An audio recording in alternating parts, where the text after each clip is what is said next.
안녕하세요. 메나텍 어소시에이트 장영순입니다. 새로운 만남, 새로운 비전이라는 이야기를 나눠보려고 합니다. 저는 25년간 어린이 과학과 건축을 가리키는 일을 하는 방과후 강사 선생님이었습니다. 여기 장면 보이시나요?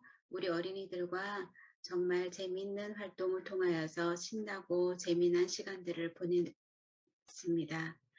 그러면서 저에게는 또 다른 고민이 생기기 시작을 했습니다.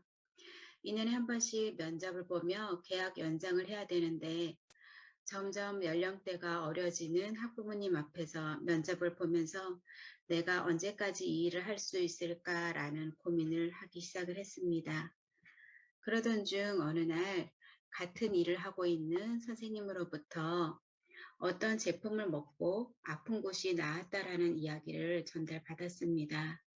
다른 한 선생님과 저희는 서로 그 선생님이 다단계에 빠진 것 같으니 말려보자고 저와 함께 만나자라고 이야기를 했습니다. 그렇게 저에게는 운명적인 만남이 기다리고 있었던 거였죠. 그렇게 말리러 나간 자리에서 우정민 사장님을 만나게 되었고, 그날은 글리코 이야기와 메나텍 이야기만을 듣게 되었습니다. 그리고 그날 저희들은 강의에 초대되었습니다. 강의를 초대받고 저희들은 네트워크에 대해서 다시 한번 생각을 하게 되었습니다. 그날 같이 설명을 들었던 그 선생님은 본인은 한번 먹어볼 용기가 생겼다라고 얘기했고 저에게도 권유하기에 그러자라고 결정을 내렸습니다. 그렇지만 저에게는 네트워크에 대한 오해와 편견은 계속 있었고 만류하려 갔다가 호기심만 발동된 경우였죠. 그렇게 제품이 배달되었고 제품을 먹는 첫날부터 저에게는 심한 두통이 찾아왔습니다. 사흘을 그렇게 힘든 시간을 참아내야 했습니다. 저의 건강 상태는 병원 투어를 하던 상태였거든요. 월요일, 화요일, 수요일, 금요일 이렇게 매 과를 바꿔가면서 병원을 다녔습니다. 강의를 듣고 제품을 먹어보기로 했던 것이죠. 그렇게 나흘째 되던 아침부터 몸이 너무 가벼워지고 힘들게 하던 두통이 사라져서 기분이 너무 좋아졌습니다. 어깨도 가벼워지고 허리도 안 아프게 되고 음식을 먹어도 체하지 않아서 너무 좋았습니다. 이게 뭐지? 라는 궁금증에 제 스스로 강의장을 찾아다니기 시작을 했습니다. 그렇지만 지금까지 갖고 있던 네트워크 마케팅에 대해서 잘못 알고 있었던 선입견이 있었기에 두려움과 망설임도 있었습니다. 나는 주위에 아는 사람도 많지 않은데 할 수 있을까? 말을 잘 못하는데 될까? 여러 가지 두려움이 생겨났던 거였죠. 그렇지만 저에게 돌아온 매력 한 가지가 있었습니다. 500만의 소비자와 500만의 영양실조 위기에 처한 아동을 연결하는 M5M이라는 것이 저에게는 또 다른 발견점이 되었습니다.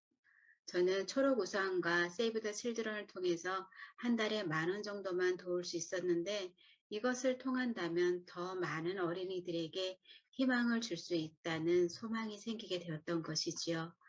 또 하나의 매력이라면 베스트가 아닌 세계에서 유일한 온리 원이라는 것이었습니다.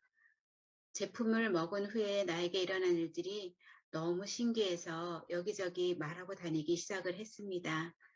그렇지만 돌아오는 반응은 싸늘하게만 했습니다. 그래서 네트워크 마케팅에 대해서 다시 한번 알아보기 시작했습니다. 네트워크 마케팅에 대한 오해를 깨뜨리기 위해서였습니다. 네트워크 마케팅은 더 많은 수입을 올리기 위한 활동이 아니라 자산을 구축하는 미래를 준비하는 것이라는 것을 알게 되었습니다. 또한 사업이 성장하기 위해서는 나의 변화가 그 무엇보다도 중요함을 알게 되었습니다. 또한 지금까지와는 다른 재정 상태가 되고 싶다라는 소망이 생기기 시작을 했습니다. 저는 제가 겪었던 일들을 전하기 시작했습니다. 제가 제품을 경험해 본 것은 너무나 징한 거였거든요. 어메이징한 경험을 했거든요. 제가 알고 지내던 특 A급 명단 언니에게 전달을 했습니다. 하지만 그 언니에게 되돌아온 것은 싸늘한 거절이었습니다. 다단계 할 거면 다시는 만나지 말자였습니다. 네트워크 마케팅을 한다는 이유로 그동안 아는 분들과 거리를 두게 되었습니다. 그럼에도 명단을 통해서 새로운 분들을 알게 되었고 그분들의 건강을 찾아가는 모습을 보며 새로운 일을 알게 되었던 것이죠. 네트워크 마케팅은 사람을 잃는 것이 아니라 새로운 분들을 만나는 새로운 직업인 것입니다. 같은 가치관을 가지고 같은 곳을 향해 달려가는 분들이 계시기에 오늘도 힘을 내어봅니다. 사람은 큰 비전을 꿔야 된다라고 얘기를 합니다. 큰 사람은 큰 꿈을 꾸고 작은 사람은 작은 꿈을 꾼다고 합니다. 꿈의 크기부터 바꾸고 오늘이 아닌 3년 뒤, 5년 뒤 꿈을 찾아가는 저의 모습을 기대해 봅니다. 감사합니다.